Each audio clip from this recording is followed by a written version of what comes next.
Hi, I'm Jessica, And I'm Tracy. and this is She's on Top, the place where we celebrate and elevate women. And this is our series called The New Normal. And today we're hanging out with Janet Omstead, who is, let's see, she's an author, she's a health coach, and she's all about play. So, Janet, we're so excited to have you here. Hi. Hi, Hey. thank you guys for having me. I'm so excited to chat with you.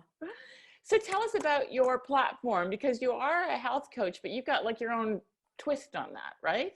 I do, yes. Okay, I'll tell you a little bit about myself. I've been in the coaching and fitness industry for 20 years. Next year, actually, it'll be 20 years. And I'm really on a mission to help people understand that play is it's something you get to do, you don't have to do. And I use play as a metaphor for exercise. And really, when people embrace exercise as play, it helps to fight chronic disease and add quality and years to your life. It's fun. Yeah, no, I mean, play is so important. And I think we don't realize that. Often when we look at working out and exercise, it seems like a chore. So my question is, how do you change that mindset from making it from it's a chore, oh, I got to work out, to making it play? I've always personally struggled with that. Yeah, you're not alone. There are a lot of people that do. And, you know, what I really want to help women remember is that what it feels like to have fun. And I think when you start to understand that, or give yourself permission to have fun, you will have fun. And that playfulness is really good for your health. So, you know, the reality is every year over the 20 years I've been in the industry and even longer, you know, people are moving less. They're not necessarily getting their energy balance right. Like they're maybe eating more, you know, they move more, eat less, stress more. And until recently, spending a lot of hours commuting. There's a whole environment that's going on globally, really. 1.4 billion people are inactive in the world. And that really bothers me because I don't believe it has to be that way. But, you know, pick up a magazine anywhere and you see all these ideals and quick fixes and issues that people think is normal. Like, you know, it's normal to turn yourself into a pretzel and think that that's going to last. And well, it's not, right? Like that's not normal. And people have this unrealistic idea of what healthy is. And it's become acceptable. And I think that's crazy. It doesn't have to be acceptable because of the proof of that stat and the fact that, you know, health is something truly, when you're healthy, you're wealthy. And people take for granted that their health is always going to be there. And they get to this age, you know, in their middle ages, and they wake up and their health isn't there. And they don't know outside of what's been told to them, like you have to go to a gym and you have to eat this way, and these rules that are around being healthy. And it's taken the fun right out of it. So I really want to teach people that, you know, it doesn't have to be that way. It really doesn't. I think it's so important right now because I know, like when COVID started, you know, I had a lot of body ache and everything. And it was like, I was in stress, which I didn't realize. So I was bracing. So, and I used to go to a yoga class for like an hour a day. So I was trying to do yoga and hurt my arm here. Then I was like, oh, I got to do something. I started worrying about it. So I started doing the fitness videos, pulled a hamstring. So yeah, not great. And so I really relate to the whole thing about turning yourself into a pretzel and the importance of having a coach. Like, how do you tailor it individually to people? Like, I think sometimes we all get overwhelmed because you think, I've got to work out for an hour a day, or I've got to work out too. So is that true? That's a really good point, Jessica. Do you know the only reason people think they need to work out for an hour a day is because that's how fitness instructors get paid. You don't need, and right? Yeah, I learned I that. said, ding, little light bulb. Yeah, and people are surprised to hear that. You know, there are guidelines that have been set by the World Health Organization. Each country, you know, models their own, you know, structure of health and fitness around those. And, you know, two things about it. One is the minimum amount required to keep you healthy is 150 minutes a week. 150 minutes a week So if you take 150 and you divide it by 7, that's just about 22 minutes a day of heart pumping cardio. We'll call it cardio because for most people, they know what that is. But if you don't know what cardio it is, it's increasing your heart rate to a minimum, to a ability that you can carry on a conversation without going, right? Okay, so 20 minutes, okay? So if 1.4 billion people in the world aren't getting 20 minutes a day because they think they need an hour, or they think they need to do it all at once. And the other part of this equation is, yes, it's 20 minutes and it should be at a specific intensity, but it can be a walk. And it doesn't all have to be done at once. You can divide that 20 minutes into 4 times 5 minutes, or 2 times 11 minutes, or whatever you can fit into your day. And when people kind of like that light bulb, like, oh, that's all. Yeah, that's a start. Would you be able to do more? And that's when I help coach people. It's like, what are you ready, willing, and able to do to be consistent with, that's going to make you show up, that's fun, that's going to meet those requirements, and go from there. You know, I'm not here to tell people this is what you do. I'm a coach, right? I'm your guide. I'm walking the path beside you and meeting you where you're at and making tweaks and suggestions to where you want to go. And not everybody wants to have 6-pack abs, and not everybody wants to, you know, but people do. And that's a completely different kind of training.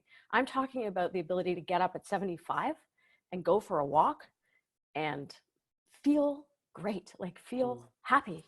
And that's what I wrote about in my book, the playbook.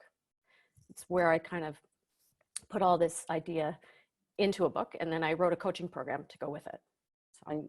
I love that. That's amazing, because it does feel like a chore sometimes. And even you saying that, it's like, oh, such a relief, 20 minutes. Like, and if you could even breaking it down to 5 minutes. I mean, I like to walk. So I wonder sometimes Beautiful. but maybe the cardio is not as high, but maybe I could stop and do like a few minutes of jumping jacks or something to get a little bit of cardio in. But I like the way that it takes the pressure off. It seems to be so much pressure to follow these guidelines. And especially now during COVID. So like, how now we're all at home, I know things are starting to slowly lift, but how can we incorporate that into our lives when we're sitting so much in front of computers and we can't go to parks and we can't get out? How do we incorporate that? Well, that's a great question. And there's lots of ways. Something some of my clients have adopted and they use quite frequently is setting a timer on your phone.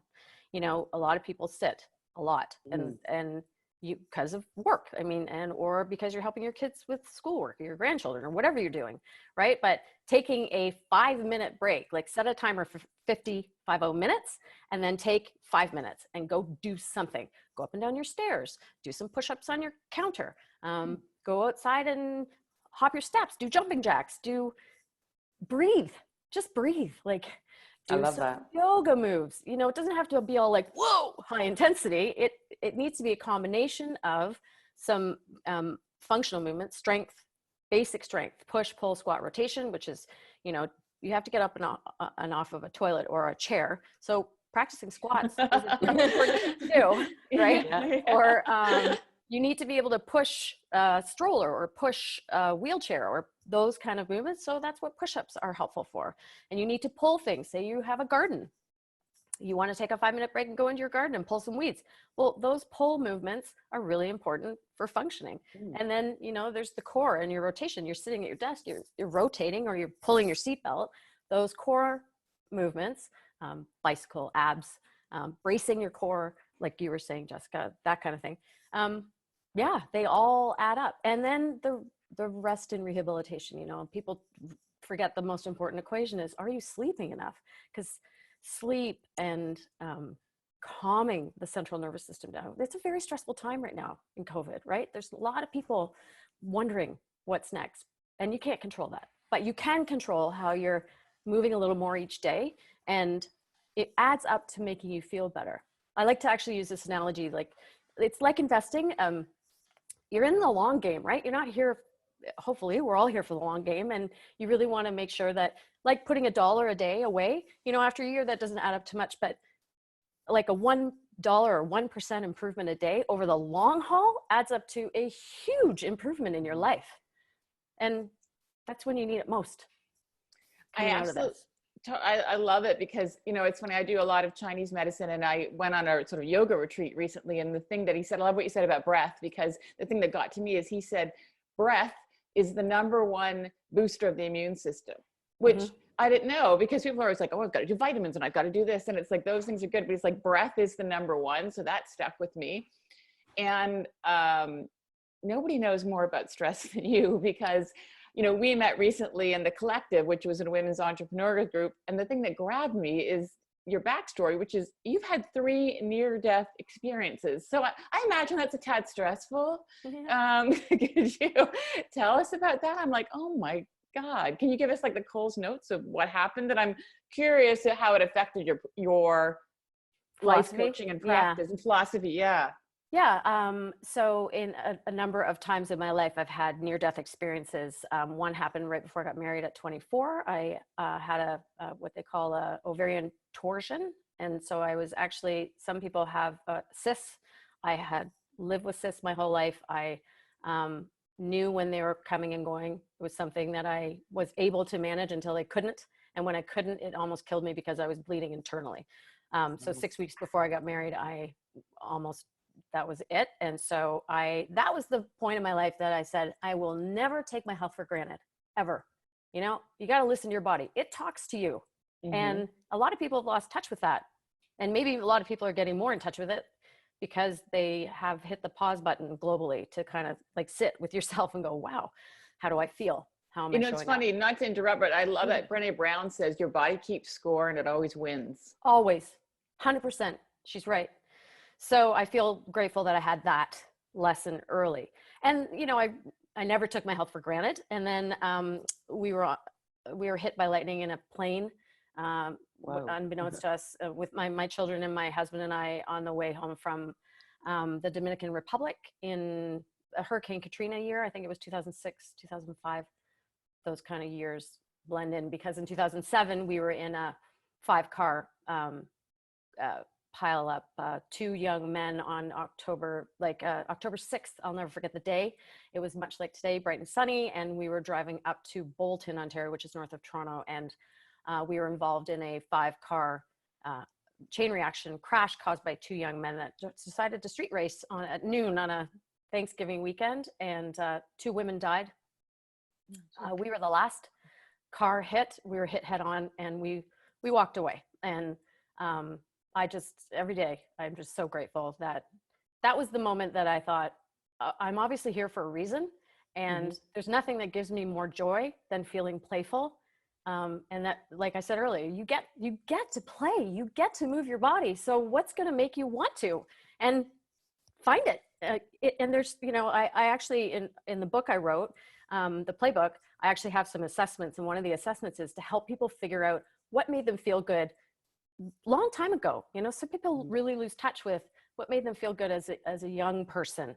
And was it, I don't know, hopscotch? Was it riding horses? Was it gardening? Like, yeah, tap into that and you're going to show up and do it more. And it's just, it's encourage. I really want to encourage people to think outside the box and allow yourself the freedom to find joy, So. I absolutely love what you're saying. Memories came back to me of playing on the street with my friends back in England and like riding our bicycles and playing hopscotch. And we don't often think of that as exercise, but if I could just like, you know, go for a little bike ride, or I could play hopscotch still, like it's fun. Like I need exercise to be fun again. And not even the word exercise, there's something about it that it seems like a chore. Limiting. Yeah. So I love how you talk about play, and obviously having those experiences makes you appreciate everything. I think even now we appreciate even the small things that we didn't appreciate before. So yeah. You know, COVID's done a lot of that for people, and it's also been a wake-up call to say, okay, but like, where am I at now, and how can I be better coming out the other end? What would I change? What would I keep the same? You know, we don't all have to be like butterflies and morph out to something brand new, but if this doesn't affect you somehow, I would be surprised. You know, people are losing their loved ones. People are losing their jobs. People are trying to grasp onto something that's going to make them feel better. And I really encourage people to find something playful. Even if you turn on one song, there's actually a playlist on Spotify called 5-minute long songs. Oh, that's cool. So play one of those and you've done 5 minutes, like dance in the kitchen. Yeah. I do that a lot, actually. I know. It's funny. One of my favorite videos that we shared, it was a father-daughter, and they did a whole mime dancing in the kitchen. It brought me so much joy. They had so much joy. So I love that. I love your whole philosophy. Hold it. You have your book, right? Do you hold up your book? Yeah. I do have my book. So do you self-publish that? Like, you know, yeah. I did. I hired an editor to help me, and she was much like production and TV. Writing a book and producing a book are very, very similar processes. And although, you know, initially the seed was planted a long time ago, I went to camp, and one of my best friends from camp, right when I became a trainer, she's like, Jan, you should totally write a book about play. And I was like, okay. And initially it was like, okay, 365 ways to play every day. I could find 365 ways to play easily, not a problem. But I wasn't sure if that would grab people and would be too preachy, because I don't want to preach to people. That's the last thing I want to do. I want to help people. You know, that's my mission. I'm here to help somebody. If I can help one person move a little more and play more, I will have done my job, if that's what I'm here for. So until I got my my level 2 certification in habit-based change psychology, when that piece was added, it took almost 15 years to get all those pieces together. And then when I got it and I found an editor, and then it was such an amazing experience to write it. And it came out last August, so August 2019. So yeah, it's been really well received. It's on Amazon, and you can see up there on my bookshelf, that's all I have left in my own inventory. Yay! Yeah. Well done. Yeah. So, and I'm sending it to, like, I sent it to Oprah. Because why not? Like, yes, why not? yes. Go for it. Go for it. Yeah, I've sent it to a lot of different people, and yeah, it's good. I'm really proud. It's like having a child. For sure. Same. It's like giving birth. Once it's out there, it's like, whoa. But, yeah. Well, thank you so much. I'm definitely going to read that book, and we'll put a link to the book in the description on YouTube. We'll put a link to your website so people can find you. I'm excited to learn how to have fun and exercising, playing. So it was so great talking to you. Thank you so much. Thank you. Lovely meeting you. It's lovely meeting you too. It's beautiful. I think it's really timely. I can't imagine anything more important right now than connecting to our play and our joy. So this is brilliant. Yeah. So thank you so much. Thank you so much. Bye, Janet. Bye. Bye.